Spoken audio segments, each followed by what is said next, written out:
Hai sobat, Assalamualaikum warahmatullahi wabarakatuh. Bagaimana kabar kalian? Semoga kalian sehat ya. Terima kasih sudah klik video ini. Mari bagikan pengetahuan Islam dengan cara like, share, and subscribe channel Kepoin Islam. Semoga bermanfaat bagi kita semua. Kepoin Islam yuk. Imam Bukhari tentu saja sangat terkenal di kalangan muslim seluruh dunia. Nama aslinya adalah Muhammad bin Ismail, lahir di Bukhara, sebuah kota di Uzbekistan pada 13 Syawal 194 Hijriah atau 21 Juli 810 Masehi. Karena berasal dari Bukhara, maka beliau dijuluki sebagai Imam Bukhari. Imam Bukhari merupakan ulama perawi hadis. Sejak usia belia, beliau sudah mengembara ke berbagai negara mengumpulkan hadis-hadis Rasulullah, kemudian dibukukan. Karena jasanya lah, maka hadis-hadis Nabi sampai ke kita sekarang ini. Hadis-hadis yang diriwayatkan oleh Imam Bukhari terkenal sahih, bahkan menduduki peringkat teratas sebagai hadis sahih, dan menjadi rujukan bagi muslim dalam beribadah, menjadi referensi bagi ulama dan intelektual Islam dalam membuat fatwa. Berikut 5 fakta Imam Bukhari. 5. Menghafal 10.000 hadis di usia 7 tahun. Kitab Sahih Al-Bukhari merupakan kitab yang sangat agung. Para ulama mengatakan Kitab Sahih Al-Bukhari merupakan kitab paling akurat, paling sah, paling benar setelah Al-Quran. Kitab Al-Bukhari ini dikumpulkan oleh pemimpin muhadisin bernama Abu Abdullah Muhammad bin Ismail bin Ibrahim bin Mughirah Al-Bukhari Al-Ju'fi. Beliau lahir 13 Syawal 194 Hijriah atau 810 Masehi di Bukhara, sebuah daerah di Uzbekistan. Sejak balita, Imam Al-Bukhari sudah mengenal kecintaan sejati kepada Rasulullah Sallallahu Alaihi Wasallam. Kecintaan beliau dibuktikannya dengan perjuangan mengumpulkan serta merangkum hadis-hadis Nabi Muhammad Sallallahu Alaihi Wasallam. Habib Ali bin Muhammad Al-Habsyi menceritakan bahwa ada 2 orang sedang berjalan di kampung yang ditempati Imam Al-Bukhari, yang ketika itu masih sangat muda, berusia sekitar 7-11 tahun. Ketika mereka berjalan sambil berbincang-bincang satu sama lain, mereka melihat Imam Al-Bukhari kecil sedang bermain di tepi jalan bersama teman-teman seusianya. Salah satu dari 2 orang itu mengenal Imam Al-Bukhari kecil. Kemudian dia berkata kepada sahabatnya, "Wahai sahabatku, lihatkah anak di tepi jalan sana yang sedang bermain? Dia anak yang luar biasa. Anak sekecil itu sudah hafal 1000 hadis Nabi Muhammad SAW dengan sanadnya." Ternyata Imam Al-Bukhari mendengar perbincangan mereka. Kemudian menghampiri mereka seraya berkata, "Kalian mengatakan bahwa aku anak kecil yang baru menghafal 1000 hadis dan kalian kagum? Kalian salah. Aku tidak hafal 1000 hadis, tetapi lebih dari 10.000 hadis Nabi Muhammad SAW. 4. 1080 guru. Imam Al-Hakim menyebutkan bahwa Imam Bukhari setiap kali singgah di sebuah kota menyempatkan belajar kepada guru-guru yang ada di kota tersebut. Dalam perjalanannya ke berbagai negeri, Imam Bukhari bertemu dengan guru-guru terkemuka yang dapat dipercaya. Beliau mengatakan, "Aku menulis hadis dari 1080 guru yang semuanya adalah ahli hadis dan berpendirian bahwa iman itu adalah ucapan dan perbuatan." Di antara guru itu adalah Ali bin Madini, Ahmad bin Hambal, Yahya bin Ma'in, Muhammad bin Yusuf Al-Firyabi, Maki bin Ibrahim Al-Balkhi, Muhammad bin Yusuf Al-Baikandi, dan Ibnu Rahawai.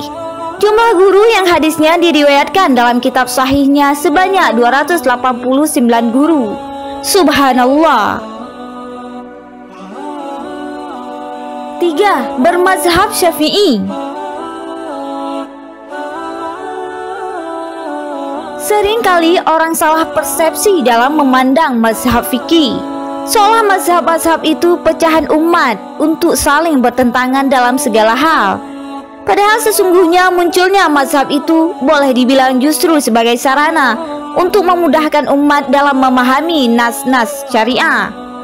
Sebab tidak semua orang mampu menarik kesimpulan hukum. Tidak semua orang mampu untuk berijtihad sesuai dengan kaidahnya. Jangan dikira bahwa mazhab itu hanya untuk orang-orang awam saja. Bahkan para ulama besar pun juga bermazhab. Di dalam kitab Imam Syafi'i, Bainal Mazhabaihil Qadim wal Jadid, Dr. Nahrawi Abdus Salam menuliskan bahwa di antara para pengikut mazhab Syafi'i adalah Al-Imam Al-Bukhari, seorang tokoh ahli hadis yang kitabnya tersahih di dunia setelah Al-Quran. Al-Bukhari memang tokoh ahli hadis dan paling kritis dalam menyeleksi hadis. Namun beliau bukan ahli ijtihad yang mengistimbat hukum sendiri sampai setingkat mujtahid mutlak. Dalam masalah menarik kesimpulan hukum, beliau menggunakan metodologi yang digunakan dalam mazhab Syafi'i. Dengan demikian beliau adalah salah satu ulama besar yang bermazhab, yaitu mazhab Syafi'i. 2. Diuji di Baghdad. Kehebatan hafalan Imam Al-Bukhari tampak ketika ulama Baghdad mendengar akan kedatangan Abu Abdillah ke kota mereka. Dengan sengaja, mereka itu mempersiapkan 100 hadis dan kemudian menukar dan merubah matan dan sanadnya. Mereka menukar matan satu sanad dengan teks hadis yang lain, dan begitu sebaliknya. Setiap orang memegangi 10 hadis yang nantinya akan dilontarkan kepada Abu Abdillah sebagai bahan ujian kekuatan hafalannya. Orang-orang pun berkumpul di dalam majelis. Orang pertama menanyakan kepada Imam Al-Bukhari 10 hadis yang ia miliki satu persatu. Setiap kali ditanya, Imam Al-Bukhari menjawab sampai hadis yang ke-10. Saya tahu mengenalnya, atau hadis itu dengan sanad yang disebutkan. Para ulama yang hadir pun saling menoleh kepada yang lain dan berkata, orang ini benar-benar paham. Sementara orang yang tidak tahu tujuan digelarnya majelis itu menilai Imam Al-Bukhari sebagai orang yang hafalannya lemah. Kemudian tampillah orang kedua, melakukan hal yang sama, dan setiap kali mendengarkan satu hadis, beliau berkomentar sama, aku tidak mengenalnya. Selanjutnya tampil orang ketiga sampai orang terakhir dengan komentar yang sama. Setelah semua selesai menyampaikan hadis-hadisnya, Imam Al-Bukhari menoleh ke arah orang pertama seraya meluruskan, hadismu yang pertama mestinya demikian, yang kedua mestinya demikian, yang ketiga mestinya demikian, sampai membenarkan hadis yang ke-10. Setiap hadis beliau satukan dengan matan-matannya yang benar. Beliau melakukan hal yang sama kepada para penguji lainnya sampai pada orang yang terakhir. Akhirnya orang-orang pun betul-betul mengakui akan kehebatan hafalan beliau. 1. Pernah buta di masa kecilnya. Imam Bukhari saat kecil pernah mengalami kebutaan. Namun Allah memberikan cobaan tersebut semata-mata untuk menunjukkan kebesarannya. Karena bagaimana seorang ulama hadis buta, padahal dia harus berkeliling kemana-mana untuk memverifikasi suatu hadis. Bermula saat Imam Bukhari kecil yang buta, sang ibu menyekolahkan di sekolah yang fokus mempelajari Al-Quran. Di sana sang guru membacakan surat Qaf, yang kemudian langsung dihafal seketika oleh Imam Bukhari yang hanya bisa mendengar tanpa bisa melihat. Singkat cerita, surat Qaf inilah yang menjadi sebab hilangnya kebutaan Imam Bukhari.